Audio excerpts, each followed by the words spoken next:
ನಂಜನಗೂಡು ನಗರದ ಎಪಿಎಂಸಿ ಆವರಣದ ಪ್ರೊಫೆಸರ್ ನಂಜುಂಡಸ್ವಾಮಿ ಸಭಾಂಗಣದಲ್ಲಿ ಡಿ ದೇವರಾಜ ಅರಸು ಅಭಿವೃದ್ಧಿ ನಿಗಮದ ವತಿಯಿಂದ ಆಯ್ಕೆಯಾದ ಫಲಾನುಭವಿಗಳಿಗೆ ಹೊಲಿಗೆ ಯಂತ್ರ ವಿತರಣಾ ಕಾರ್ಯಕ್ರಮವು ಇತ್ತೀಚೆಗೆ ಅದ್ದೂರಿಯಾಗಿ ನೆರವೇರಿತು.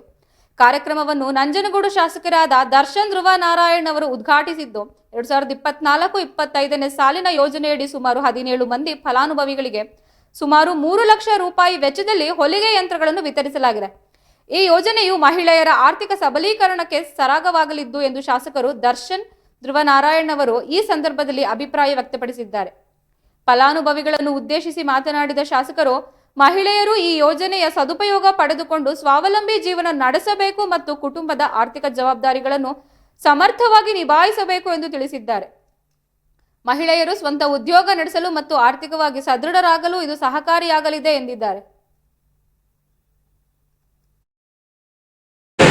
ಶಂಕರ್ ಸಾಹೇಬರು ಬಂದಿದ್ದಾರೆ, ಅವರು ಸಹ ಒಂದು ಆಲ್ಟರ್ನೇಟ್ ಸೋರ್ಸ್ ಆಫ್ ಇನ್ಕಮ್. ಮುಂಚೆ ಎಲ್ಲ ಮನೆಗಳು ಇರೋದು, ಪ್ರತಿಯೊಬ್ಬರ ಮನೆಗಳು ಕೂಡ ಒಂದು ಸಣ್ಣ ಯಂತ್ರ ಇರೋದು, ನಮ್ಮ ಮನೆಗಳು ಕೂಡ ಇತ್ತು. ಸಣ್ಣ ಪುಟ್ಟ ಕೆಲಸ ಇದ್ದರೆ ಇದರಲ್ಲಿ ಮಾಡ್ಕೊಳ್ಳೋಂಥ ವ್ಯವಸ್ಥೆನ ಮಾಡ್ತಾರೆ.